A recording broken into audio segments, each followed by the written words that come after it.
ಕನ್ನಡ ಪರ ಹೋರಾಟಗಾರರು ನೇಣಾಕೊಂಡ್ರೆ ನೀವೆಲ್ಲ ಬೀದಿ ಹೆಣ ಆಗೋಗ್ತೀರಾ. ಕನ್ನಡ ಉಳಿದಿರೋದು, ಕನ್ನಡ ಬೆಳೀತಾ ಇರೋದು ಕನ್ನಡ ಪರ ಹೋರಾಟಗಾರರಿಂದ. ನಮ್ಮ ಕನ್ನಡಿಗರ ವಿಜಯ ಸೇನೆಯಿಂದ ಪ್ರಧಾನ ಕಾರ್ಯದರ್ಶಿಯಾದ ಸುನಂದ ನಾನು ಹೇಳ್ತಾ ಇದ್ದೀನಿ. ಏನಮ್ಮ ತಾಯಿ ಸೋನು, ಕನ್ನಡ ಪರ ಹೋರಾಟಗಾರರು ಬಂದು ನಿಂಗೆ ಚಪ್ಪಲಿ ತಗೊಂಡು ಹೊಡೆದಿದ್ರ, ಪರ್ಕೆ ತಗೊಂಡು ಹೊಡೆದಿದ್ರ, ಇಲ್ಲ ನೀ ತಿನ್ನೋ ಅನ್ನ ಕಿತ್ಕೊಂಡಿದ್ರ? ಇವತ್ತು ಕನ್ನಡ ಪರ ಹೋರಾಟಗಾರರು ಇಲ್ಲ ಅಂದಿದ್ರೆ ವಲಸಿಗರು ನಿಮ್ಮನ್ನೆಲ್ಲ ಹೇಳಕ್ ಹೆಸರಿಲ್ದಂಗ್ ಮಾಡಿ ಒದ್ದು ಓಡಿಸ್ತಾ ಇದ್ರು. ಅವಾಗ ಸರಿ ಇರ್ತಾ ಇತ್ತು. ಕನ್ನಡ ಪರ ಹೋರಾಟಗಾರರು ಏನ್ ಮಾಡಿದಾರೆ ಅಂತ ಅವ್ರ ಬಗ್ಗೆ ಕೆಟ್ಟದಾಗ ಮಾತಾಡ್ತಾ ಇದೆಯಾ?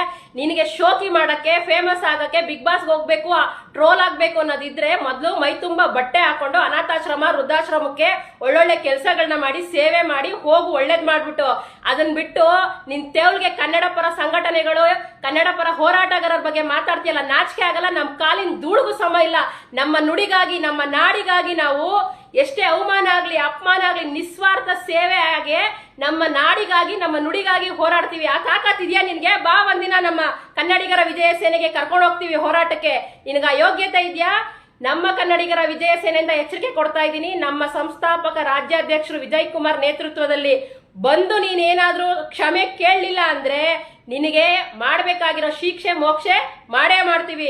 ಎಲ್ಲಾ ಕನ್ನಡಿಗರನ್ನ, ಕನ್ನಡ ಪರ ಸಂಘಟನೆಗಳನ್ನ, ಕನ್ನಡ ಪರ ಹೋರಾಟಗಾರರನ್ನ ನೀನು ಕ್ಷಮೆ ಕೇಳಲೇಬೇಕು. ಇಲ್ಲ ಅಂದ್ರೆ ನಿನ್ಗೆ ಗ್ರಾಚಾರ ಕಟ್ಟಿಟ್ಟ ಬುತ್ತಿ. ಕನ್ನಡ ಪರ ಹೋರಾಟಗಾರರು ನೇಣಾಕೊಂಡ್ರೆ ನೀವೆಲ್ಲ ಬೀದಿ ಹೆಣ ಆಗೋಗ್ತೀರಾ. ಕನ್ನಡ ಉಳಿದಿರೋದು, ಕನ್ನಡ ಬೆಳೀತಾ ಇರೋದು ಕನ್ನಡ ಪರ ಹೋರಾಟಗಾರರಿಂದ.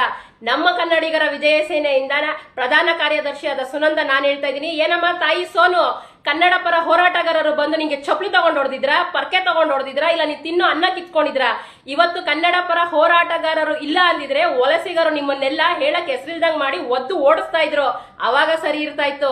ಕನ್ನಡ ಪರ ಹೋರಾಟಗಾರರು ಏನ್ ಮಾಡಿದಾರೆ ಅಂತ ಅವ್ರ ಬಗ್ಗೆ ಕೆಟ್ಟದಾಗ ಮಾತಾಡ್ತಾ ಇದೆಯಾ? ನಿನಗೆ ಶೋಕಿ ಮಾಡಕ್ಕೆ, ಫೇಮಸ್ ಆಗಕ್ಕೆ, ಬಿಗ್ ಬಾಸ್ಗೆ ಹೋಗ್ಬೇಕು, ಟ್ರೋಲ್ ಆಗ್ಬೇಕು ಅನ್ನೋದಿದ್ರೆ ಮೊದ್ಲು ಮೈ ತುಂಬಾ ಬಟ್ಟೆ ಹಾಕೊಂಡು ಅನಾಥಾಶ್ರಮ, ವೃದ್ಧಾಶ್ರಮಕ್ಕೆ ಒಳ್ಳೊಳ್ಳೆ ಕೆಲಸಗಳನ್ನ ಮಾಡಿ, ಸೇವೆ ಮಾಡಿ, ಹೋಗು ಒಳ್ಳೇದ್ ಮಾಡ್ಬಿಟ್ಟು, ಅದನ್ನ ಬಿಟ್ಟು ನಿನ್ ತೇವ್ಲ್ಗೆ ಕನ್ನಡ ಪರ ಸಂಘಟನೆಗಳು, ಕನ್ನಡ ಪರ ಹೋರಾಟಗಾರರ ಬಗ್ಗೆ ಮಾತಾಡ್ತೀಯಲ್ಲ, ನಾಚಿಕೆ ಆಗಲ್ಲ? ನಮ್ ಕಾಲಿನ ಧೂಳಿಗೂ ಸಮ ಇಲ್ಲ.